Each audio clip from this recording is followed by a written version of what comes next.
नमस्कार दोस्तों। आधुनिक भारत की श्रृंखला की अगली कड़ी में आपका स्वागत है और आप देखना शुरू कर चुके हैं ईडू जी के जंक्शन। तो दोस्तों, इससे पहले भारतीय स्वतंत्रता संघर्ष से संबंधित महत्वपूर्ण तथ्य के बारे में एक पाठ बना चुके हैं। तो ये दूसरा पाठ होगा जिसमें अ, भारतीय स्वतंत्रता संघर्ष से संबंधित महत्वपूर्ण तथ्य का जो टॉपिक है उसको पूरा करेंगे। तो चलिए शुरू करते हैं। पहले है, गांधी जी ने सत्याग्रह का प्रयोग सर्वप्रथम दक्षिण अफ्रीका में किया। भारत में सत्याग्रह का पहला प्रयोग 1917 ईस्वी में चंपारण बिहार में किया था। चंपारण विद्रोह के कारण अंग्रेजों को तिनकठिया प्रथा को समाप्त करना पड़ा। विसेंट ने 20 अगस्त 1917 ईस्वी को होम रूल लीग को समाप्त करने की घोषणा की। 1918 ईस्वी में महात्मा गांधी ने अहमदाबाद टेक्सटाइल लेबर एसोसिएशन की स्थापना की। यह उस समय की सबसे बड़ी ट्रेड यूनियन थी। यहीं पर गांधी जी ने ट्रस्टीशिप का सिद्धांत दिया।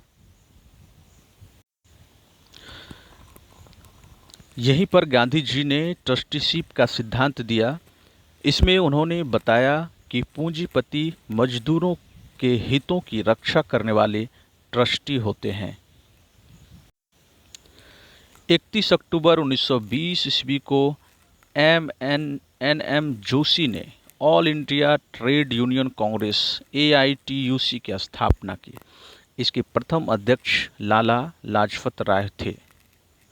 महात्मा गांधी ने पहली बार भूख हड़ताल अहमदाबाद मिल मजदूरों के हड़ताल 1918 ईस्वी के समर्थन में की थी। गांधी जी ने 1918 ईस्वी में गुजरात के खेरा जिले में कर नहीं आंदोलन चलाया। 19 मार्च 1919 ईस्वी को रॉलेट एक्ट लागू किया गया। इसके अनुसार किसी भी संदेहास्पद व्यक्ति को बिना मुकदमा चलाए गिरफ्तार किया जा सकता था, परंतु उसके विरुद्ध ना कोई अपील, ना कोई दलील और ना ही कोई वकील किया जा सकता था। गांधी जी ने इस कानून के विरुद्ध 6 अप्रैल 1919 ईस्वी को देशव्यापी हड़ताल करवाई। 13 अप्रैल 1919 ईस्वी को अमृतसर में जालियांवाला बाग हत्याकांड हुआ। डॉक्टर सतपाल और सैफुद्दीन किचलू की गिरफ्तारी के विरोध में हो रही जनसभा पर जनरल REH डायर ने अंधाधुंध गोलियां चलवाई। सरकारी रिपोर्ट के अनुसार इसमें 379 व्यक्ति एवं कांग्रेस समिति के अनुसार लगभग 1000 व्यक्ति मारे गए। उसमें पंजाब का lieutenant governor sir Michael O'Dwyer थे। जालियांवाला बाग हत्याकांड में हंसराज नामक भारतीय ने डायर का सहयोग किया था। शंकर नायर ने जालियांवाला बाग हत्याकांड के विरोध में वायसराय के कार्यकारिणी परिषद से सदस्यता से इस्तीफा दे दिया था। जालियांवाला बाग हत्याकांड के विरोध में महात्मा गांधी ने कैसर-ए-हिंद की उपाधि, जमनालाल बजाज ने राय बहादुर की उपाधि एवं रविंद्रनाथ टैगोर ने सर की उपाधि वापस लौटा दी। जालियांवाला बाग हत्याकांड की जांच के लिए सरकार ने 19 अक्टूबर 1919 ईस्वी को लॉर्ड हंटर की अध्यक्षता में एक कमेटी का गठन किया। इसमें 5 अंग्रेज एवं 3 भारतीय में सर चिमनलाल सीतलवार, साहबजादा सुल्तान अहमद एवं जगत नारायण सदस्य थे। कांग्रेस ने जालियांवाला बाग हत्याकांड की जांच के लिए मदन मोहन मालवीय के नेतृत्व में एक आयोग नियुक्त किया।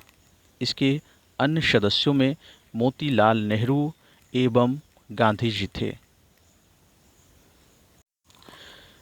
जालियांवाला बाग कभी जल्ली नामक व्यक्ति की संपत्ति थी। खिलाफत आंदोलन भारतीय मुसलमानों का मित्र राष्ट्रों के विरुद्ध, विशेषकर ब्रिटेन के खिलाफ टर्की के खलीफा के समर्थन में आंदोलन था। 19 अक्टूबर 1919 ईस्वी को समूचे देश में खिलाफत दिवस मनाया गया 23 नवंबर 1919 ईस्वी को हिंदू और मुसलमानों की संयुक्त कॉन्फ्रेंस हुई जिसकी अध्यक्षता महात्मा गांधी ने की थी। रॉलेट एक्ट, जलियांवाला बाग हत्याकांड और खिलाफत आंदोलन के उत्तर में गांधी जी ने 1 अगस्त 1920 ईस्वी को असहयोग आंदोलन प्रारंभ किया। असहयोग आंदोलन की पुष्टि भारतीय राष्ट्रीय कांग्रेस ने दिसंबर 1920 ईस्वी के नागपुर अधिवेशन में की। मोहम्मद अली ने सर्वप्रथम असहयोग आंदोलन में गिरफ्तार किया गया। मोहम्मद अली को सर्वप्रथम असहयोग आंदोलन में गिरफ्तार किया गया। मोहम्मद अली जिन्ना, एनी बेसेंट एवं बिपिन चंद्रपाल कांग्रेस के असहयोग आंदोलन से सहमत नहीं थे, अतः उन्होंने कांग्रेस छोड़ दी। 5 फरवरी 1922 ईस्वी को गोरखपुर जिले के चौरी चौरा नामक स्थान पर असहयोग आंदोलनकारियों ने क्रोध में आकर थाने में आग लगा दी, जिससे एक थानेदार एवं 21 सिपाहियों की मृत्यु हो गई।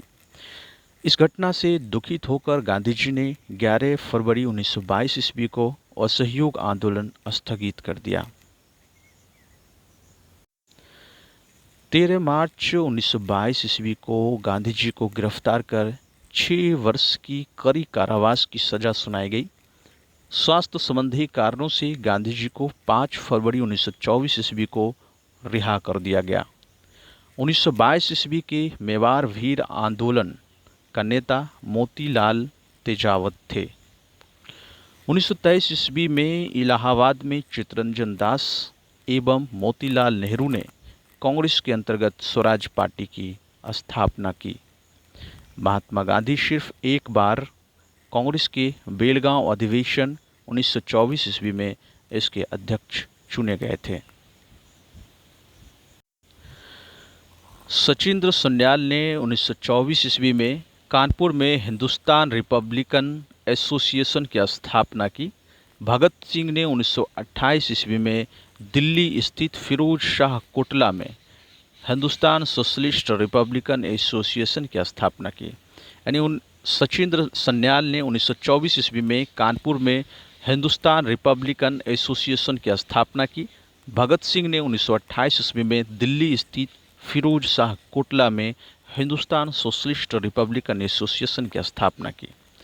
9 अगस्त 1925 ईस्वी को 10 व्यक्तियों ने सहारनपुर से लखनऊ की ओर जा रही 8 डाउन ट्रेन से रेल विभाग का खजाना काकोरी नामक स्थान पर लूट लिया।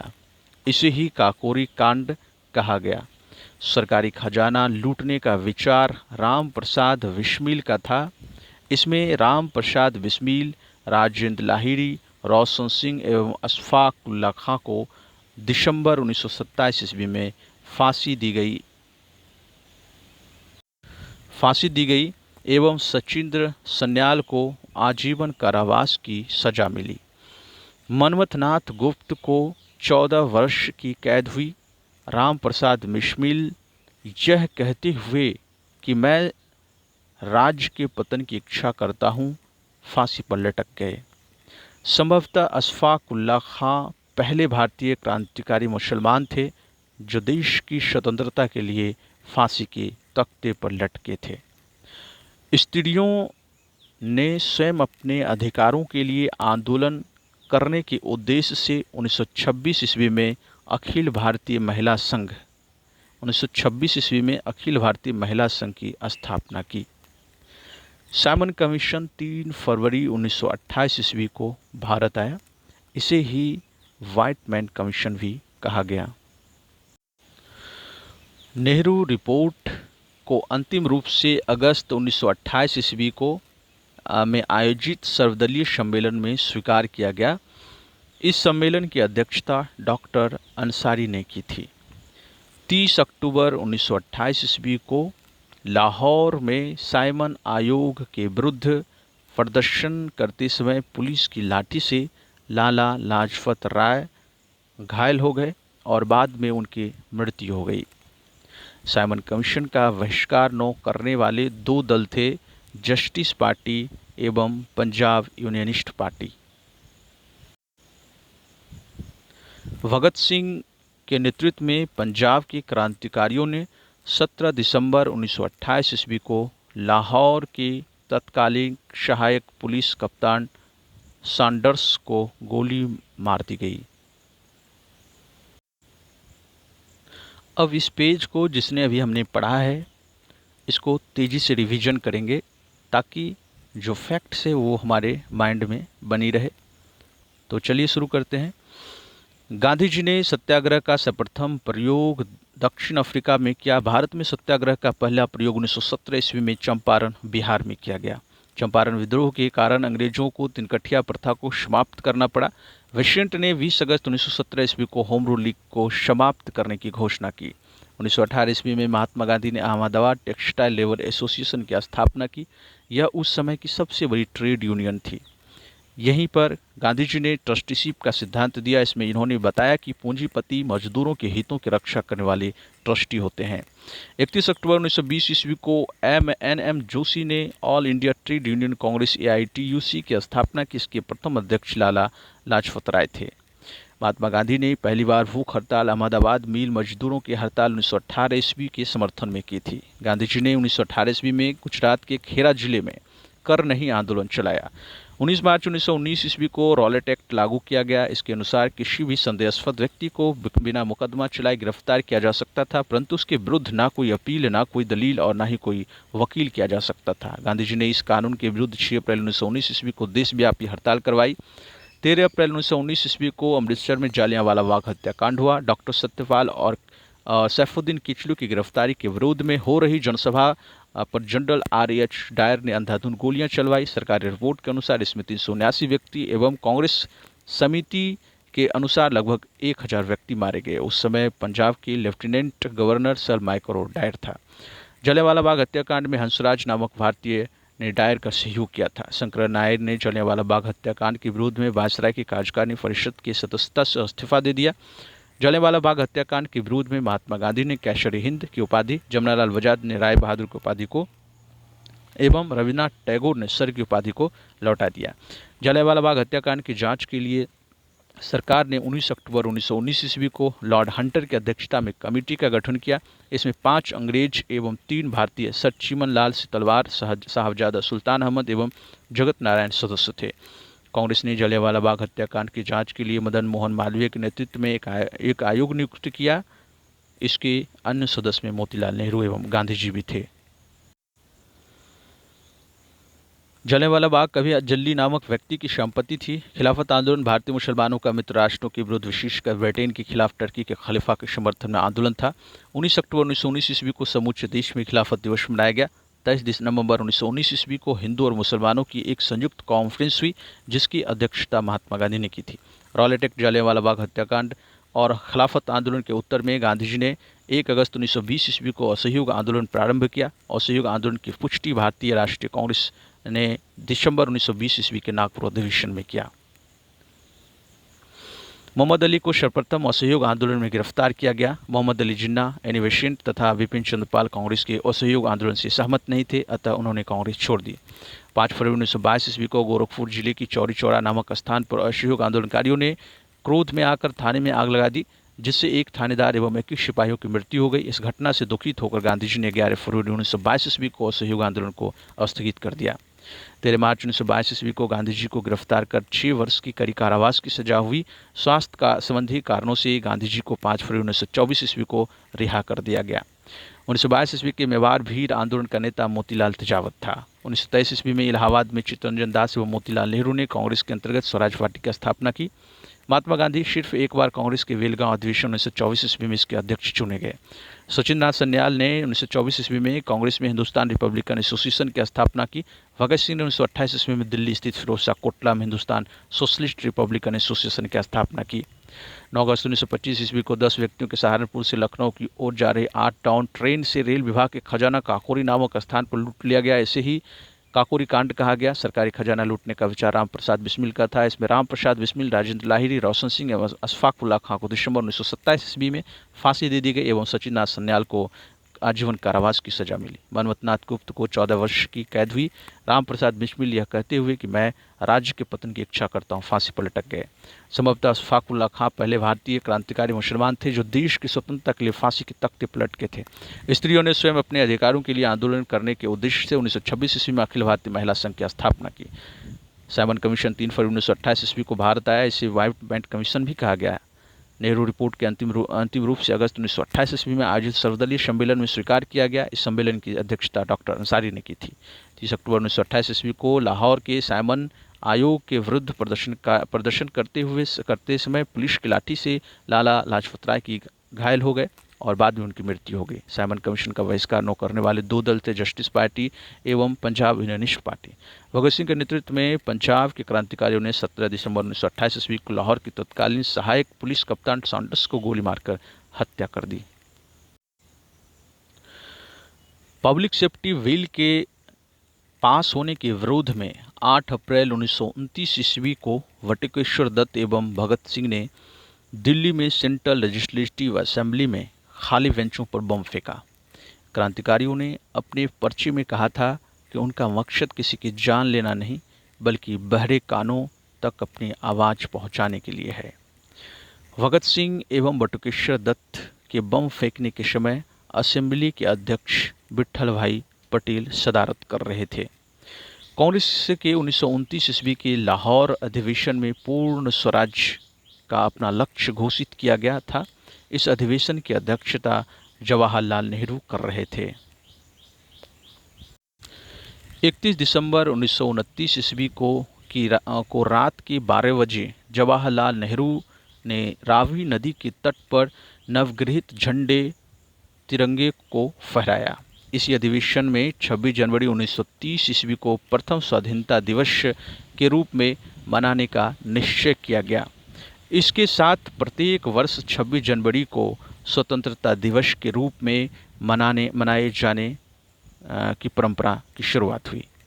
12 मार्च 1930 ईस्वी को गांधी जी ने 79 समर्थकों के साथ साबरमती स्थित अपने आश्रम से लगभग 322 किलोमीटर दूर दांडी के लिए प्रस्थान किया। लगभग 24 दिनों बाद 6 अप्रैल 1930 ईस्वी को दांडी पहुंचकर गांधी जी ने नमक कानून तोड़ा और सविनय अवज्ञा आंदोलन की शुरुआत की। सुभाष चंद्र बोस ने गांधी के नमक सत्याग्रह की तुलना नेपोलियन के एल्वा से पेरिस की यात्रा से की। 4 मार्च 1931 ईस्वी को गांधी इरविन फैक्ट हुआ। इसके बाद गांधी जी ने सविनय अवज्ञा आंदोलन स्थगित कर दिया। गांधी इरविन समझौता को दिल्ली समझौता के नाम से भी जाना जाता है। 1931 ईस्वी में सरदार वल्लभ भाई पटेल की अध्यक्षता में हुई कांग्रेस के कराची अधिवेशन में पंडित जवाहरलाल नेहरू ने मूल अधिकारों एवं आर्थिक कार्यक्रम पर संकल्प प्रारूपित किया। इस प्रस्ताव को बनाने में एम.एन. राय ने नेहरू की मदद की थी। इस अधिवेशन में गांधी इरविन फैक्ट को स्वीकार किया गया एवं गांधी जी को द्वितीय गोलमेज सम्मेलन में भाग लेने की अनुमति प्रदान की गई। इस समय गांधी जी ने कहा था कि गांधी मर सकते हैं परंतु गांधीवादी नहीं। दूसरा गोलमेज सम्मेलन 7 सितंबर 1931 ईस्वी को हुआ। महात्मा गांधी ने कांग्रेस के प्रतिनिधि के रूप में इसमें भाग लिया, परंतु यह सम्मेलन सांप्रदायिक प्रतिनिधित्व के कारण असफल रहा।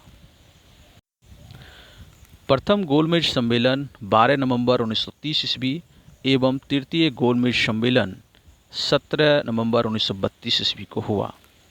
तीनों गोलमेज सम्मेलन के समय इंग्लैंड के प्रधानमंत्री जेम्स रैमजे मैकडोनाल्ड था। डॉक्टर भीमराव अंबेडकर को लंदन में हुई तीनों गोलमेज सभाओं में अछूतों के प्रतिनिधित्व के रूप में बुलाया गया। दूसरे गोलमेज सम्मेलन की असफलता के बाद गांधी जी ने 3 जनवरी 1932 ईस्वी को पुनः सविनय अवज्ञा आंदोलन प्रारंभ कर दिया।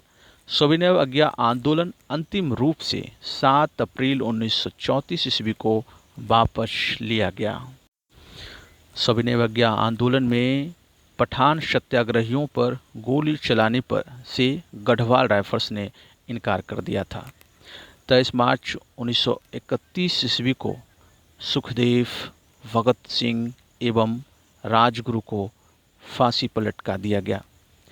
मई 1934 ईस्वी में कांग्रेस सोशलिस्ट पार्टी की स्थापना की गई। मई 1934 ईस्वी में कांग्रेस सोशलिस्ट पार्टी की स्थापना की गई।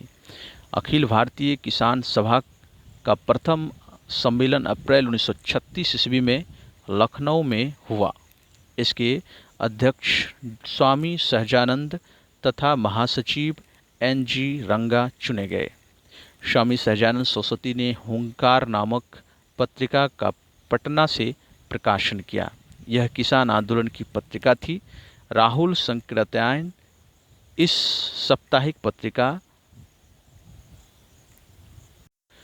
राहुल संकीर्तन यानी ये जो हुंकार नामक पत्रिका की शुरुआत किया गया था, इसका साप्ताहिक पत्रिका के 1942 ईस्वी में जो है राहुल संकीर्तन इसका संपादक बना। अखिल भारतीय किसान सभा का गठन 11 अप्रैल 1936 ईस्वी को लखनऊ में हुआ था। 1939 ईस्वी में महात्मा गांधी द्वारा प्रस्तावित प्रत्याशी पट्टाभी सीतारमैया को हराकर सुभाष चंद्र बोस कांग्रेस के अध्यक्ष चुने गए। 1 मई 1939 ईस्वी को सुभाष चंद्र बोस ने कांग्रेस के भीतर ही एक नए गुट का गठन किया, जिसे फॉरवर्ड ब्लॉक कहा गया। सुभाष चंद्र बोस ने स्वतंत्रता संघर्ष के दौरान फ्री इंडियन लीजन नामक सेना बनाई। यानी 1939 ईस्वी में महात्मा गांधी द्वारा प्रस्तावित प्रत्याशी पट्टाभी सीतारमैया को हराकर सुभाष चंद्र बोस कांग्रेस के अध्यक्ष चुने गए। 1 मई 1939 ईस्वी को सुभाष चंद्र बोस ने कांग्रेस के भीतर ही एक नए गुट का गठन किया, जिसे फॉरवर्ड ब्लॉक कहा गया। सुभाष चंद्र बोस ने स्वतंत्रता संघर्ष के दौरान फ्री इंडियन लीजन नामक सेना बनाई थी। 13 मार्च 1940 ईस्वी को लंदन में पंजाब के सुनाम नामक स्थान के सरदार उधम सिंह ने पंजाब के भूतपूर्व गवर्नर माइकल ओ डायर को गोली मारकर हत्या कर दिया।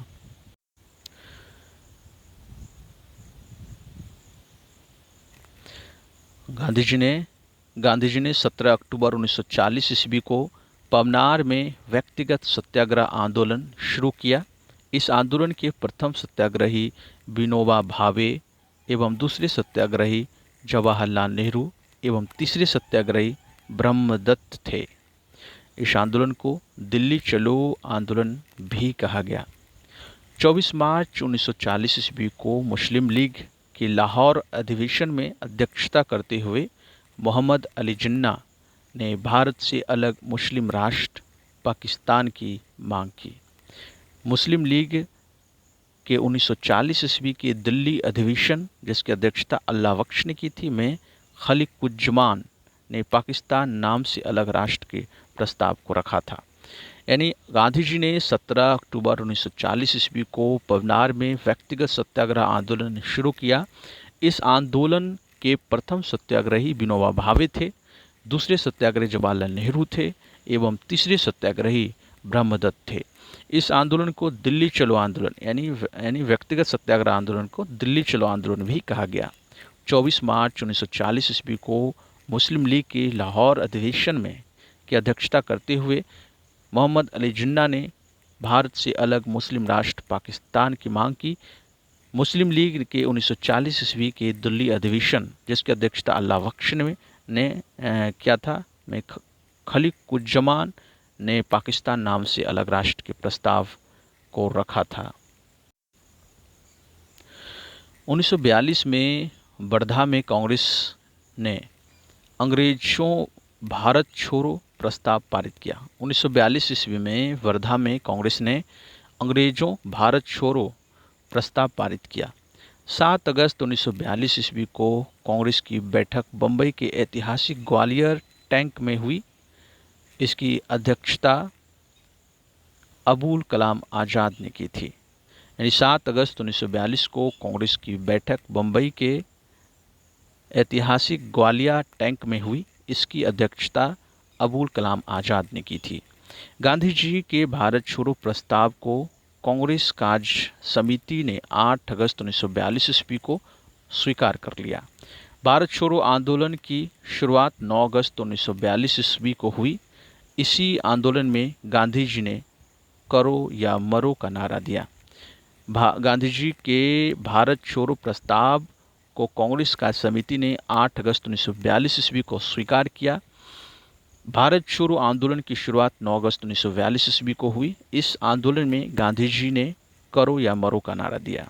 9 अगस्त 1942 ईस्वी को प्रातःकाल ऑपरेशन जीरो आवर के तहत ही गांधी जी एवं कांग्रेस के अन्य सभी महत्वपूर्ण नेता को गिरफ्तार कर लिया गया। गांधी जी को पूना के आगा खां महल में तथा कांग्रेस कार्यकारिणी के अन्य सदस्यों को अहमदनगर दुर्ग में रखा गया। सरोजिनी नायडू एवं कस्तूरबा गांधी को भी आगा खां पैलेस में रखा गया। जवाहरलाल नेहरू को अल्मोड़ा जेल में, डॉक्टर राजेंद्र प्रसाद को बांकीपुर जेल में और मौलाना अबुल कलाम आज़ाद को बांकुरा जेल में रखा गया। 6 मई 1944 ईस्वी को गांधी जी को जेल से रिहा कर दिया गया। ऊषा मेहता भारत छोड़ो आंदोलन के समय खुफिया रेडियो चलाने के कारण पूरे देश में विख्यात थीं। भारत छोड़ो आंदोलन के उपरांत मुस्लिम लीग एवं कांग्रेस के बीच संवैधानिक गतिरोध को दूर करने के लिए सी राजगोपालाचारी ने 1944 ईस्वी में बे आउट नामक पैम्पलेट जारी किया। आज़ाद हिंद फौज की स्थापना का विचार सर्वप्रथम कैप्टन मोहन सिंह के मन में आया। आज़ाद हिंद फौज की प्रथम डिवीज़न का गठन 1 सितंबर 1942 ईस्वी को कैप्टन मोहन सिंह के द्वारा किया गया, परंतु वह असफल रहा था। आज़ाद हिंद फौज का सफलतापूर्वक स्थापना का श्रेय रास बिहारी बोस को दिया जाता है। यानी भारत छोड़ो आंदोलन के उपरांत मुस्लिम लीग एवं कांग्रेस के बीच संवैधानिक गतिरोध को दूर करने के लिए सी राजगोपालाचारी ने 1944 ईस्वी में दी वे आउट नामक पैम्पलेट जारी किया। आज़ाद हिंद फौज की स्थापना का विचार सर्वप्रथम कैप्टन मोहन सिंह के मन में आया। आज़ाद हिंद फौज की प्रथम डिवीज़न का गठन 1 सितंबर 1942 ईस्वी को कैप्टन मोहन सिंह के द्वारा किया गया, परंतु वह असफल रहा। आज़ाद हिंद फौज का सफलतापूर्वक स्थापना का श्रेय रास बिहारी बोस को दिया जाता है। भारत की स्वतंत्रता की लड़ाई में सुभाष चंद्र बोस अग्रणी क्रांतिकारी थे। भारत की स्वतंत्रता हेतु विदेशी सहायता प्राप्त करने के लिए बोस ने 1941 ईस्वी में जर्मनी पहुँचे। वहाँ जर्मन विदेश मंत्रालय की सहायता से उन्होंने द फ्री इंडिया सेंटर का गठन किया, जहाँ से वे आज़ादी के पक्ष में पर्चे छपवाते थे तथा भाषण देते थे। 1942 ईस्वी में बोस ने उत्तरी अफ्रीका से पकड़े गए भारतीय युद्ध बंदियों को भर्ती कर 10,000 सैनिकों का दल गठित किया, जिसे फ्री इंडियन लीजन कहा गया।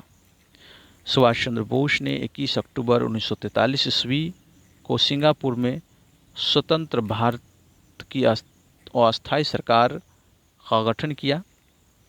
यानी भारत की स्वतंत्रता की लड़ाई में सुभाष चंद्र बोस अग्रणी क्रांतिकारी थे। भारत की स्वतंत्रता हेतु विदेशी सहायता प्राप्त करने के लिए बोस 1941 ईस्वी में जर्मनी पहुँचे। वहाँ जर्मन विदेश मंत्रालय की सहायता से उन्होंने द फ्री इंडिया सेंटर का गठन किया, जहाँ से वे आज़ादी के पक्ष में पर्चे छपवाते थे तथा भाषण देते थे। 1942 ईस्वी में बोस ने उत्तरी अफ्रीका से पकड़े गए भारतीय युद्ध बंदियों को भर्ती कर 10,000 सैनिकों का दल गठित किया, जिसे फ्री इंडियन लीजन कहा गया। सुभाष चंद्र बोस ने 21 अक्टूबर 1943 ईस्वी को सिंगापुर में स्वतंत्र भारत की अस्थायी सरकार का गठन किया, जिसका जर्मनी और जापान ने भी समर्थन किया था। अब हम लोग इस पेज को, जिसको अभी हमने पढ़ा है, का रिवीजन करेंगे ताकि जो भी फैक्ट है, जो भी बातें हैं हमारे दिमाग में बनी रहे। तो चलिए शुरू करते हैं। पब्लिक सेफ्टी बिल पास होने के विरोध में 8 अप्रैल 1929 ईस्वी को बटुकेश्वर दत्त एवं भगत सिंह ने दिल्ली में सेंट्रल लेजिस्लेटिव असेंबली के खाली बेंचों पर बम फेंका। क्रांतिकारियों ने अपने पर्चे में कहा था उनका मकसद किसी की जान लेना नहीं बल्कि बहरे कानों तक अपनी आवाज़ पहुंचाने के लिए है। भगत सिंह एवं बटुकेश्वर दत्त के बम फेंकने के समय असेंबली की अध्यक्षता विट्ठल भाई पटेल शदारत कर रहे थे। कांग्रेस के 1929 के लाहौर अधिवेशन में पूर्ण स्वराज का अपना लक्ष्य घोषित किया गया। इस अधिवेशन की अध्यक्षता जवाहरलाल नेहरू कर रहे थे। 31 दिसंबर 1929 ईस्वी को रात के 12 बजे जवाहरलाल नेहरू ने रावी नदी के तट पर नवगृहित झंडे तिरंगे को फहराया। इसी अधिवेशन में 26 जनवरी 1929 ईस्वी को प्रथम स्वाधीनता दिवस के रूप में मनाने का निश्चय किया गया। इसी के साथ प्रत्येक वर्ष 26 जनवरी को स्वतंत्रता दिवस के रूप में मनाए जाने की परंपरा की शुरुआत हुई। 12 मार्च 1930 ईस्वी को गांधी जी ने अपने 79 समर्थकों के साथ साबरमती स्थित अपने आश्रम से लगभग 322 किलोमीटर दूर दांडी के लिए प्रस्थान किया। लगभग 24 दिनों बाद 6 अप्रैल 1930 ईस्वी को दांडी पहुंचकर गांधी जी ने नमक कानून तोड़ा और सविनय अवज्ञा आंदोलन की शुरुआत की। सुभाष चंद्र बोस ने गांधी जी के सत्याग्रह की तुलना नेपोलियन के एल्वा से पेरिस यात्रा से की। 4 मार्च 1931 ईस्वी को गांधी इरविन पैक्ट हुआ। इसके बाद गांधी जी ने सविनय अवज्ञा आंदोलन स्थगित कर दिया। गांधी इरविन समझौता को दिल्ली समझौता के नाम से भी जाना जाता है। 1931 ईस्वी में सरदार वल्लभ भाई पटेल की अध्यक्षता में हुई कांग्रेस के कराची अधिवेशन में पंडित जवाहरलाल नेहरू ने मूल अधिकारों एवं आर्थिक कार्यक्रम पर संकल्प प्रारूपित किया। इस प्रस्ताव को बनाने में एम.एन. रॉय ने नेहरू की मदद की थी। इसी अधिवेशन में गांधी इरविन पैक्ट को स्वीकार किया गया एवं गांधी जी को द्वितीय गोलमेज सम्मेलन में भाग लेने की अनुमति प्रदान की गई। इसी समय गांधी जी ने कहा था कि गांधी मर सकते हैं परंतु गांधीवादी नहीं। दूसरा गोलमेज सम्मेलन 7 सितंबर 1931 ईस्वी को हुआ। महात्मा गांधी ने कांग्रेस के प्रतिनिधि के रूप में इसमें भाग लिया परंतु यह सम्मेलन सांप्रदायिक प्रतिनिधित्व के कारण असफल रहा। प्रथम गोलमेज सम्मेलन 12 नवंबर 1930 ईस्वी को एवं तृतीय गोलमेज सम्मेलन 17 नवंबर 1932 ईस्वी को हुआ। तीनों गोलमेज सम्मेलन के समय इंग्लैंड के प्रधानमंत्री जेम्स रैमजी मैकडोनाल्ड था। डॉक्टर भीमराव अंबेडकर को लंदन में हुई तीनों गोलमेज सम्मेलन सभाओं में अछूतों के प्रतिनिधित्व के रूप में बुलाया गया। दूसरे गोलमेज सम्मेलन की असफलता के बाद गांधी जी ने 3 जनवरी 1932 ईस्वी को सविनय अवज्ञा आंदोलन प्रारंभ कर दिया। सविनय अवज्ञा आंदोलन अंतिम रूप से 7 अप्रैल 1934 ईस्वी को वापस लिया गया। सविनय अवज्ञा आंदोलन में पठान सत्याग्रहियों पर गोली चलाने से गढ़वाल राइफल्स ने इनकार कर दिया। 23 मार्च 1931 ईस्वी को सुखदेव, भगत सिंह एवं राजगुरु को फांसी पर लटका दिया गया। मई 1934 ईस्वी में कांग्रेस सोशलिस्ट पार्टी की स्थापना हुई। अखिल भारतीय किसान सभा का प्रथम सम्मेलन अप्रैल 1936 ईस्वी को लखनऊ में हुआ। इसके अध्यक्ष स्वामी सहजानंद तथा महासचिव एन.जी. रंगा चुने गए। स्वामी सहजानंद सरस्वती ने हुंकार नामक पत्रिका का पटना से प्रकाशन किया। यह किसान आंदोलन की पत्रिका राहुल संकीर्त्या ने साप्ताहिक पत्रिका के रूप में 1942 में संपादक बने। अखिल भारतीय किसान सभा का गठन 11 अप्रैल 1936 ईस्वी को लखनऊ में हुआ था। 1939 ईस्वी में महात्मा गांधी द्वारा प्रस्तावित प्रत्याशी पट्टाभी सीतारामैया को हराकर सुभाष चंद्र बोस कांग्रेस का अध्यक्ष चुने गए। 1 मई 1939 ईस्वी को सुभाष चंद्र बोस ने कांग्रेस के भीतर ही एक नए गुट का गठन किया जिसे फॉरवर्ड ब्लॉक कहा गया। सुभाष चंद्र बोस ने स्वतंत्रता संघर्ष के दौरान फ्री इंडियन लीजन नामक सेना बनाई थी। 13 मार्च 1940 ईस्वी को लंदन में पंजाब के सुनाम नामक स्थान से सरदार उधम सिंह ने पंजाब के Bhojpur lieutenant governor Michael O'Dwyer को गोली मारकर हत्या कर दी। गांधी जी ने 17 अक्टूबर 1940 ईस्वी को पवनार में व्यक्तिगत सत्याग्रह आंदोलन शुरू किया। इस आंदोलन के प्रथम सत्याग्रही विनोबा भावे, दूसरे सत्याग्रही जवाहरलाल नेहरू एवं तीसरे सत्याग्रही ब्रह्मदत्त थे। इस आंदोलन को दिल्ली चलो आंदोलन भी कहा गया। 24 मार्च 1940 ईस्वी को मुस्लिम लीग के लाहौर अधिवेशन में अध्यक्षता करते हुए मोहम्मद अली जिन्ना ने भारत से अलग मुस्लिम राष्ट्र पाकिस्तान की मांग की। मुस्लिम लीग ने 1940 के ईस्वी के दिल्ली अधिवेशन जिसकी अध्यक्षता अल्लाह बख्श में एवं खलीक उजमा ने पाकिस्तान नाम से अलग राष्ट्र का प्रस्ताव रखा था। 1942 में वर्धा में कांग्रेस के ने अंग्रेजों भारत छोड़ो प्रस्ताव पारित किया था। 7 अगस्त 1942 को कांग्रेस की बैठक बम्बई के ऐतिहासिक ग्वालियर टैंक में हुई। इसकी अध्यक्षता अबुल कलाम आज़ाद ने की थी। गांधी जी ने के भारत छोड़ो प्रस्ताव को कांग्रेस कार्य समिति ने 8 अगस्त 1942 ईस्वी को स्वीकार किया। भारत छोड़ो आंदोलन की शुरुआत 9 अगस्त 1942 ईस्वी को हुई। इसी आंदोलन में गांधी जी ने करो या मरो का नारा दिया। 9 अगस्त 1942 ईस्वी को प्रातःकाल ऑपरेशन जीरो आवर के ही तहत गांधी जी एवं कांग्रेस के अन्य सभी महत्वपूर्ण नेता गिरफ्तार कर लिए गए। गांधी जी को पूना के आगा खां महल में तथा कांग्रेस कार्यकारिणी के अन्य सदस्यों को अहमदनगर के दुर्ग में रखा गया था। सरोजिनी नायडू एवं कस्तूरबा गांधी को भी आगा खां पैलेस में रखा गया था। जवाहरलाल नेहरू को अल्मोड़ा जेल में, राजेंद्र प्रसाद को बांकीपुर जेल में और मौलाना अबुल कलाम आज़ाद को बांकुरा जेल में रखा गया। 6 मई 1944 ईस्वी को गांधी जी को जेल से रिहा किया गया। उषा मेहता भारत छोड़ो आंदोलन के समय खुफिया रेडियो चलाने के कारण पूरे देश में विख्यात हुई। भारत छोड़ो आंदोलन के उपरांत मुस्लिम लीग एवं कांग्रेस के बीच संवैधानिक गतिरोध को दूर करने के लिए सी राजगोपालाचारी ने 1944 ईस्वी में दी वे आउट नामक पैम्पलेट को जारी किया। आज़ाद हिंद फौज की स्थापना का विचार सर्वप्रथम कैप्टन मोहन सिंह के मन में आया। आज़ाद हिंद फौज का प्रथम डिवीजन का गठन 1 सितंबर 1942 ईस्वी को कैप्टन मोहन सिंह के द्वारा किया गया, परंतु वह असफल रहा था। आज़ाद हिंद फौज के सफलतापूर्वक स्थापना का श्रेय रास बिहारी बोस को दिया जाता है। भारत की स्वतंत्रता की लड़ाई में सुभाष चंद्र बोस अग्रणी क्रांतिकारी थे। भारत की स्वतंत्रता हेतु विदेशी सहायता प्राप्त करने के लिए बोस 1941 ईस्वी में जर्मनी पहुंचे। वहां जर्मन विदेश मंत्रालय की सहायता से उन्होंने द फ्री इंडियन सेंटर का गठन किया, जहां से वे आज़ादी के पक्ष में पर्चे छपवाते थे और भाषण देते थे। 1942 ईस्वी में बोस ने उत्तरी अफ्रीका से पकड़े गए भारतीय युद्धबंदियों को भर्ती कर 10,000 सैनिकों का दल गठित किया, जिसे फ्री इंडियन लीजन कहा गया। सुभाष चंद्र बोस ने 21 अक्टूबर 1943 को सिंगापुर में स्वतंत्र भारत की अस्थायी सरकार का गठन किया, जिसका जर्मनी व जापान ने समर्थन किया था। अक्टूबर 1943 ईस्वी में सुभाष चंद्र बोस को आज़ाद हिंद फौज का सर्वोच्च सेनापति बनाया गया। आज़ाद हिंद फौज के 3 ब्रिगेडों के नाम Subhash brigade, Gandhi brigade, Nehru brigade एवं महिलाओं के ब्रिगेड का नाम लक्ष्मीबाई रेजिमेंट था। आज़ाद हिंद फौज का झंडा कांग्रेस के तिरंगे झंडे की भांति था, जिस पर दहाड़ते हुए शेर का चिन्ह था। 8 नवंबर 1943 ईस्वी को जापान के अंडमान और निकोबार द्वीप पर सुभाष चंद्र बोस को सौंप दिया गया।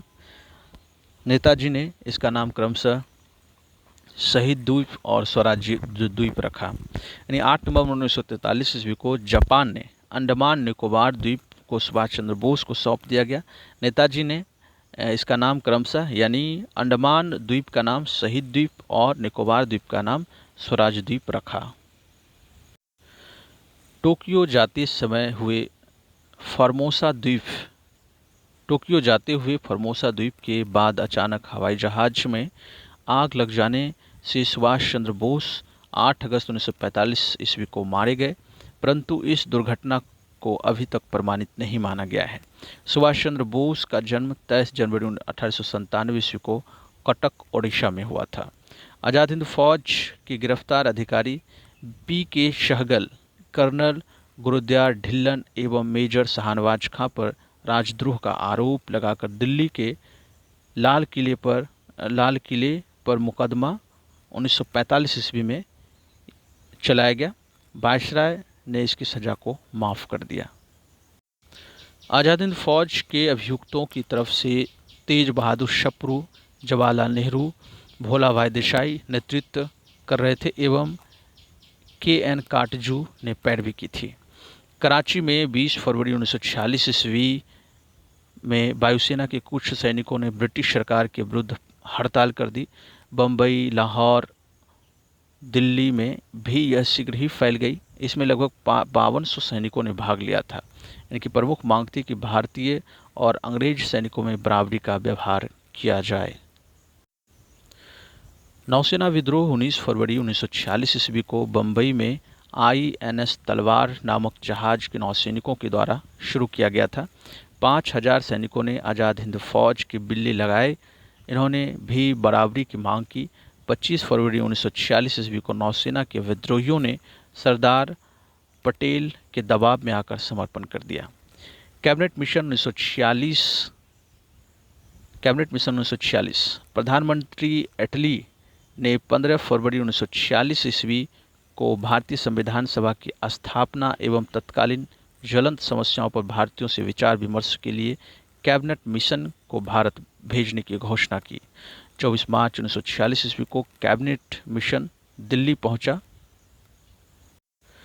इस शिष्टमंडल के सदस्य थे स्टैफोर्ड क्रिप्स, जो कि बोर्ड का अध्यक्ष थे, पैंथिक लॉरेंस भारत सचिव एवं A.V. अलेक्जेंडर नौसेना मंत्री थे। कैबिनेट मिशन पैंथिक लॉरेंस के नेतृत्व में आया था।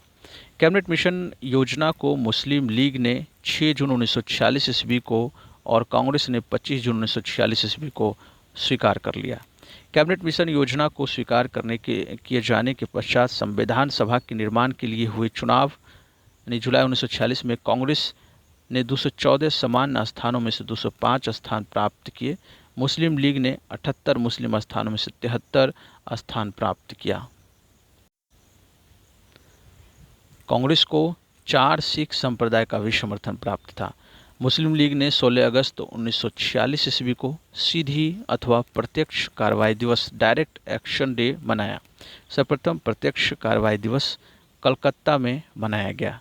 उस समय बंगाल में मुस्लिम लीग की सरकार थी।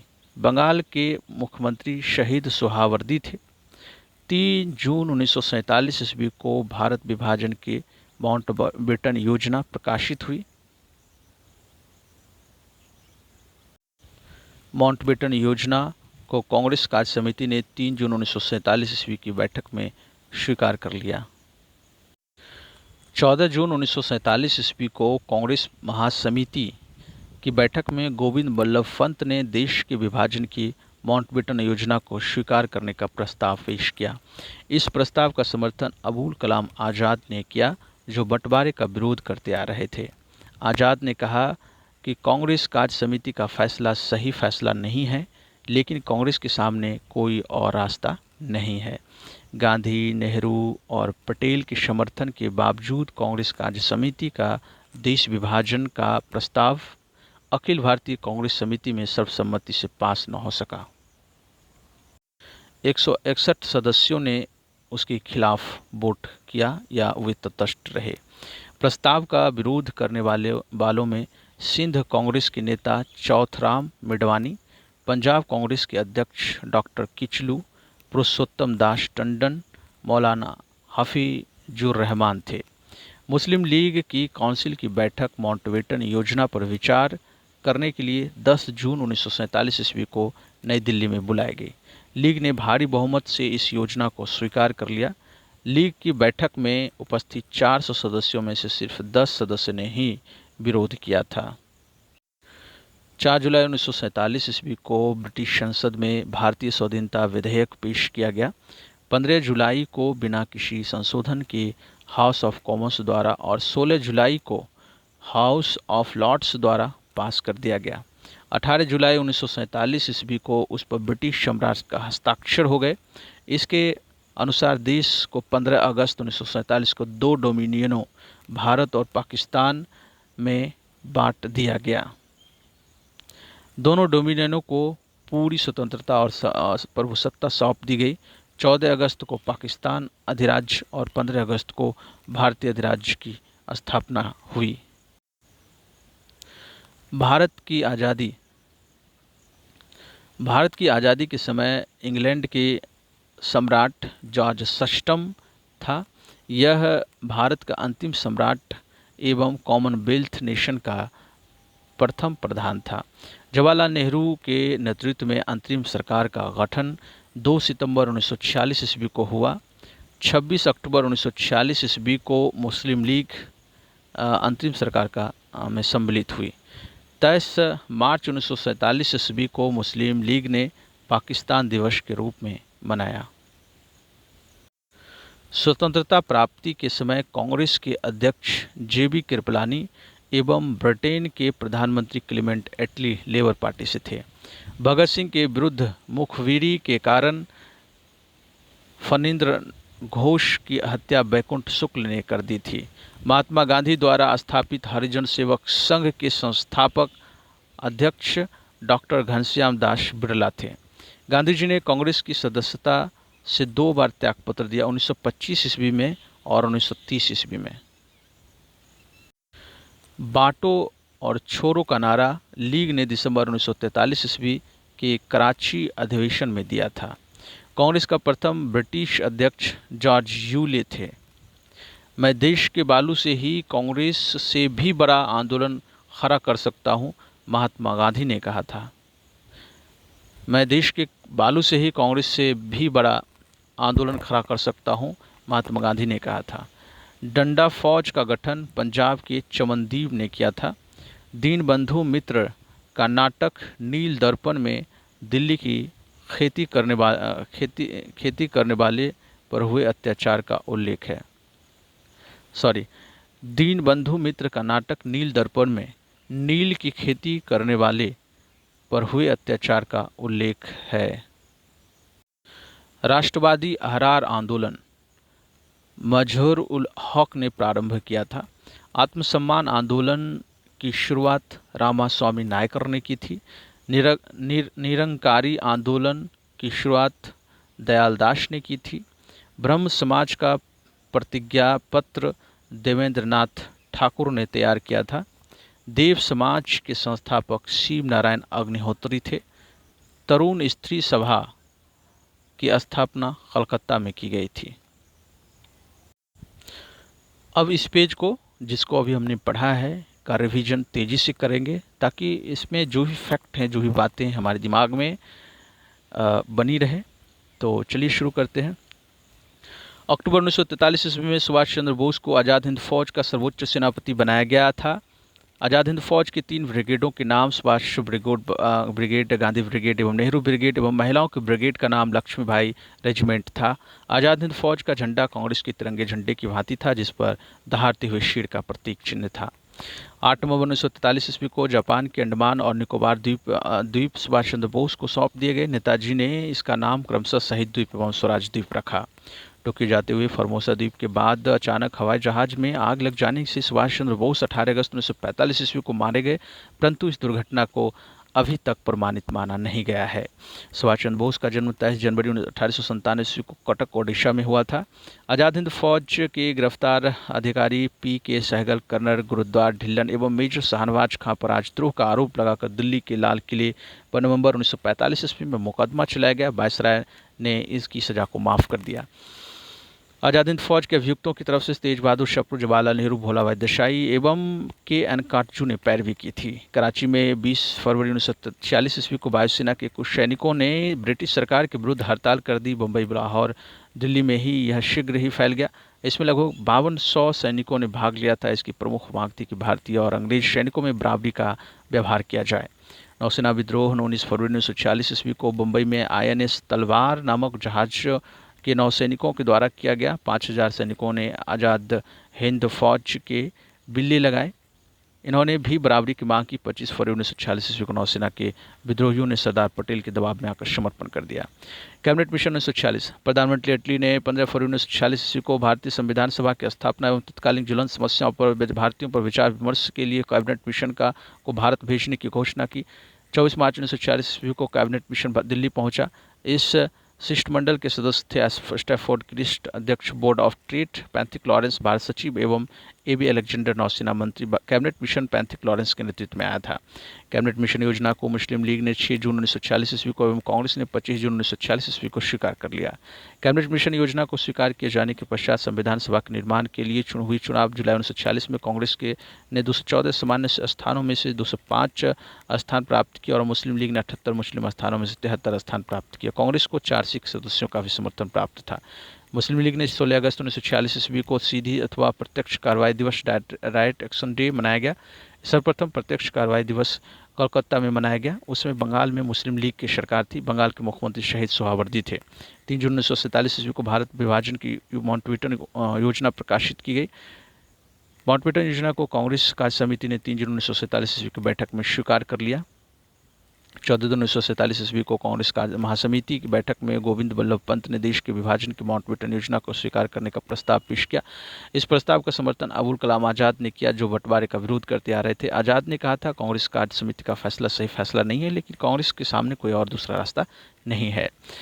गांधी जी, नेहरू और पटेल के समर्थन के बावजूद कांग्रेस कार्य समिति का देश विभाजन का प्रस्ताव अखिल भारतीय कांग्रेस समिति में सर्वसम्मति से पास न हो सका। 161 सदस्यों ने उनके खिलाफ वोट दिया तथा वे तटस्थ रहे थे। प्रस्ताव का विरोध करने वाले में सिंध कांग्रेस के नेता चौथरा मिडवानी, पंजाब कांग्रेस के नेता डॉक्टर किचलू पुरुषोत्तम दास टंडन, मौलाना फजीजुर रहमान आदि थे। मुस्लिम लीग की काउंसिल की बैठक माउंटबेटन योजना पर विचार करने के लिए 10 जून 1947 को दिल्ली में बुलाई गई। लीग ने भारी बहुमत से इस योजना को स्वीकार किया। लीग की बैठक में उपस्थित 400 सदस्यों में से सिर्फ 10 सदस्य ने इसका विरोध किया था। 4 जुलाई 1947 ईस्वी को ब्रिटिश संसद में भारतीय स्वाधीनता विधेयक पेश किया गया। 15 जुलाई को बिना किसी संशोधन से हाउस ऑफ कॉमन्स द्वारा और 16 जुलाई को हाउस ऑफ लॉर्ड्स द्वारा पास कर दिया गया। 18 जुलाई 1947 ईस्वी को उस समय उस पर ब्रिटिश सम्राट का हस्ताक्षर हो गया। इसके अनुसार देश को 15 अगस्त 1947 ईस्वी को 2 डोमिनियनों भारत और पाकिस्तान में बांट दिया जाएगा। दोनों डोमिनियनों को पूरी स्वतंत्रता प्रभुसत्ता सौंप दी जाएगी। 14 अगस्त को पाकिस्तान और अधिराज्य और 15 अगस्त को भारतीय अधिराज्य की स्थापना होगी। भारत की आज़ादी के समय इंग्लैंड का सम्राट जॉर्ज सष्टम था। यह भारत के अंतिम सम्राट एवं कॉमनवेल्थ नेशन का प्रधान था। जवाहरलाल नेहरू के नेतृत्व में अंतिम सरकार का गठन 2 सितंबर 1946 ईस्वी को हुआ। 26 अक्टूबर 1946 ईस्वी को मुस्लिम लीग 5 सदस्य में अंतिम सरकार में सम्मिलित हुए। 27 मार्च 1947 ईस्वी को मुस्लिम लीग ने पाकिस्तान दिवस के रूप में मनाया। स्वतंत्रता प्राप्ति के समय कांग्रेस के अध्यक्ष JB कृपलानी एवं ब्रिटेन के प्रधानमंत्री क्लेमेंट लेबर पार्टी से थे। भगत सिंह के विरुद्ध मुखबिरी करने का कारण फणिनाथ घोष का हत्या बैकुंठ शुक्ल ने कर दी थी। महात्मा गांधी द्वारा स्थापित हरिजन सेवक संघ के संस्थापक अध्यक्ष घनश्याम दास बिरला थे। गांधी जी ने कांग्रेस की सदस्यता से 2 बार त्यागपत्र दिया, 1925 ईस्वी में और 1930 ईस्वी में। बांटो और छोड़ो का नारा लीग ने दिसंबर 1943 ईस्वी के कराची अधिवेशन में दिया था। कांग्रेस का प्रथम ब्रिटिश अध्यक्ष जॉर्ज यूले थे। मैं देश के बालू से ही कांग्रेस से भी बड़ा आंदोलन खड़ा कर सकता हूं, यह कहा था महात्मा गांधी ने। डंडा फौज का गठन पंजाब में चमनदीप ने किया था। दीनबंधु मित्र नामक का नाटक नील दर्पण में नील की खेती करने वाले पर हुए अत्याचार का उल्लेख है। राष्ट्रवादी अहरार आंदोलन मजरूल उल हक ने प्रारंभ किया था। आत्मसम्मान आंदोलन की शुरुआत रामास्वामी नायकर ने की थी। निरंकारी आंदोलन की शुरुआत दयाल दास ने की थी। ब्रह्म समाज का प्रतिज्ञा पत्र देवेंद्र ठाकुर ने तैयार किया था। देव समाज के संस्थापक शिव नारायण अग्निहोत्री थे। तरुण स्त्री सभा की स्थापना कोलकाता में हुई थी। आगे भारत भारतीयों के लिए है, यह नारा आज समाज ने दिया। स्वामी विवेकानंद ने 1893 के शिकागो में विश्व धर्म सम्मेलन को संबोधित किया था। दिल्ली षड्यंत्र केस में दीनानाथ के द्वारा मुखबिरी की गई थी। अलीपुर केस में सरकारी गवाह नरेंद्र गोसाई बन गया था। सबसे कम उम्र में फांसी की सजा पाने वाले क्रांतिकारी खुदीराम बोस था।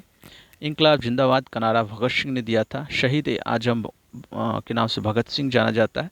भगत सिंह को फांसी की सजा सुनाने वाला न्यायाधीश GC हिल्टन था।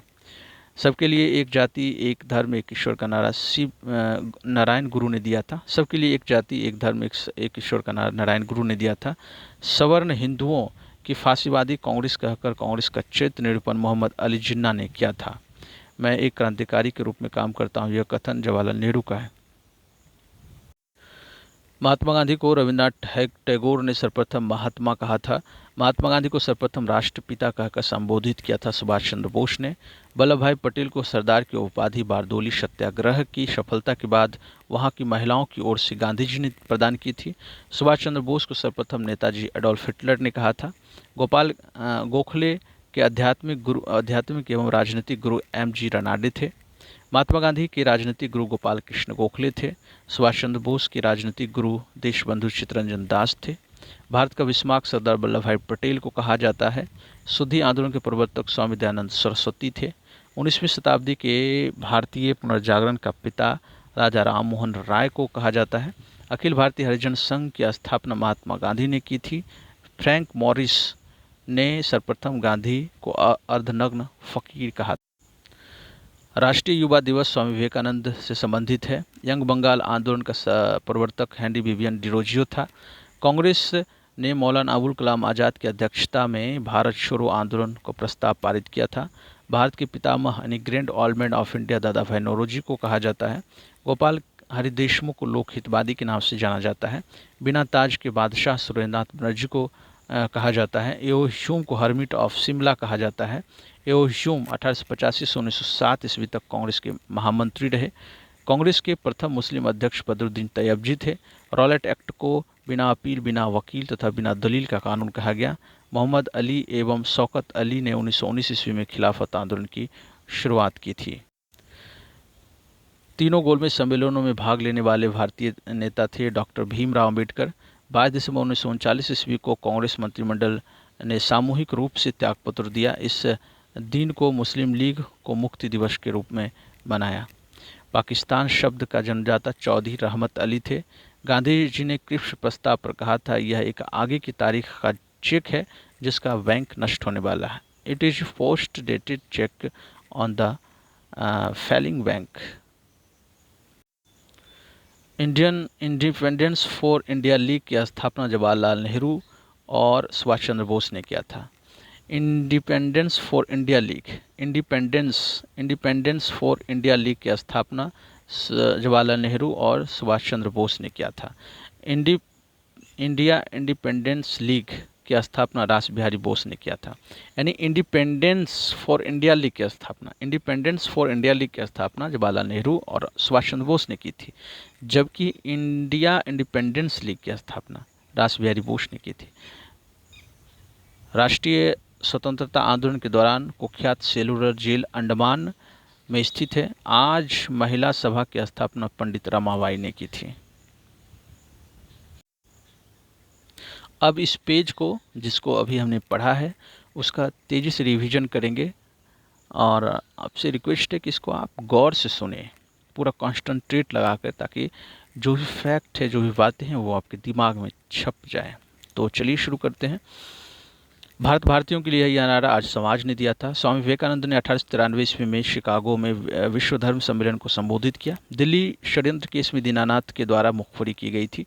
अलीपुर केस में सरकारी गवाह नरेंद्र गोसाई बन गया था। सबसे कम उम्र में फांसी की सजा पाने वाला क्रांतिकारी खुदीराम बोस था। इनकलाब जिंदाबाद का नारा भगत सिंह ने दिया था। शहीद आजम के नाम से भगत सिंह को जाना जाता है। भगत सिंह को फांसी की सजा सुनाने वाले न्यायाधीश जीसी हिल्टन था। सबके लिए एक जाति, एक ईश्वर, एक धर्म का नारा नारायण गुरु ने दिया था। सवर्ण हिंदुओं की फांसीवादी कांग्रेस कहकर कांग्रेस का चरित्र निरूपण मोहम्मद अली जिन्ना ने किया था। मैं क्रांतिकारी के रूप में काम करता हूँ, ये कथन है। मैं एक क्रांतिकारी के रूप में काम करता हूँ, ये कथन जवाहरलाल नेहरू का है। महात्मा गांधी को रविन्द्रनाथ टैगोर ने कहा था। महात्मा गांधी को रविन्द्रनाथ टैगोर ने सर्वप्रथम महात्मा कहा। महात्मा गांधी को सर्वप्रथम राष्ट्रपिता कहकर संबोधित किया सुभाष चंद्र बोस ने। वल्लभ भाई पटेल को सरदार की उपाधि बारदोली सत्याग्रह की सफलता के बाद वहां की महिलाओं की ओर से गांधी जी ने प्रदान किया था। सुभाष चंद्र बोस को सर्वप्रथम नेताजी एडोल्फ हिटलर ने कहा था। गोखले के आध्यात्मिक एवं राजनीतिक गुरु एम.जी. रनाडे थे। महात्मा गांधी के राजनीतिक गुरु गोपाल कृष्ण गोखले थे। सुभाष चंद्र बोस के राजनीतिक गुरु देशबंधु चित्तरंजन दास थे। भारत का विश्वनाथ सरदार वल्लभ भाई पटेल को कहा जाता है। शुद्धि आंदोलन के प्रवर्तक स्वामी दयानंद सरस्वती थे। 19वीं शताब्दी के भारतीय पुनर्जागरण का पिता राजा राममोहन राय को कहा जाता है। अखिल भारतीय हरिजन संघ की स्थापना महात्मा गांधी ने की थी। फ्रैंक मॉरिस ने महात्मा गांधी को अर्धनग्न फकीर कहा था। राष्ट्रीय युवा दिवस स्वामी विवेकानंद से संबंधित है। यंग बंगाल आंदोलन का प्रवर्तक विवियन डिरोजियो था। कांग्रेस ने मौलाना अबुल कलाम आज़ाद की अध्यक्षता में भारत छोड़ो प्रस्ताव को पारित किया था। भारत के पितामह ग्रैंड ऑलमेंड ऑफ इंडिया दादा भाई नौरोजी को कहा जाता है। गोपाल हरि देशमुख को लोकहितवादी के नाम से भी जाना जाता है। बिना ताज के बादशाह सूर्यनाथ बनर्जी को कहा जाता है। एओ ह्यूम को हर्मिट ऑफ शिमला कहा जाता है। एओ ह्यूम 1885 से 1907 ईस्वी तक कांग्रेस के महामंत्री रहे थे। कांग्रेस के प्रथम मुस्लिम अध्यक्ष बदरुद्दीन तैयबजी थे। रॉलेट एक्ट को बिना अपील, बिना वकील तथा बिना दलील का कानून कहा गया। मोहम्मद अली एवं शौकत अली ने 1919 ईस्वी में खिलाफत आंदोलन की शुरुआत की। तीनों गोलमेज सम्मेलनों में भाग लेने वाले भारतीय नेता थे डॉक्टर भीमराव अम्बेडकर। 22 दिसंबर 1939 ईस्वी को कांग्रेस मंत्रिमंडल ने सामूहिक रूप से त्यागपत्र दिया। इस दिन मुस्लिम लीग ने मुक्ति दिवस के रूप में मनाया। पाकिस्तान शब्द के जन्मदाता चौधरी रहमत अली थे। गांधी जी ने क्रिप्स प्रस्ताव पर कहा था, यह आगे की तारीख की चेक है जिसका बैंक नष्ट होने वाला है। It is a post dated cheque on a failing bank. Independence for India league की स्थापना जवाहरलाल नेहरू और सुभाष चंद्र बोस ने किया था, जबकि इंडिया इंडिपेंडेंस लीग की स्थापना रास बिहारी बोस ने किया था। राष्ट्रीय स्वतंत्रता आंदोलन के दौरान कुख्यात सेलुलर जेल अंडमान में स्थित है। आज समाज की स्थापना, आज महिला सभा की स्थापना पंडित रमाबाई ने किया था। इस तरह से भारतीय स्वतंत्रता संघर्ष से संबंधित महत्वपूर्ण तथ्य का टॉपिक जो है ये ख़त्म होता है। दोस्तों, ये टॉपिक बहुत ही इम्पोर्टेंट है। आपको चाहिए कि ये टॉपिक को बराबर आप रिवीजन करते रहें और इससे बहुत सारे प्रश्न परीक्षा में पूछे जाते हैं, तो आपको बनाने में आसानी होगी और आप अच्छा रैंक कर पाएंगे, जिससे आपका सिलेक्शन तय होगा।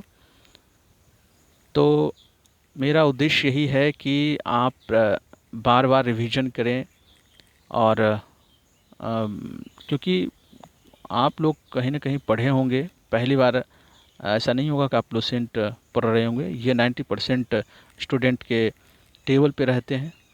तो होता क्या है कि इसका रिवीजन नहीं कर पाने की वजह से ये फैक्ट याद नहीं रह पाती है, जिसकी वजह से परीक्षा में कन्फ्यूजन होती है। इसलिए रिवीजन करना बहुत ज़रूरी है। इसलिए आप रिवीजन करते रहें, मेरे साथ बने रहें। धन्यवाद।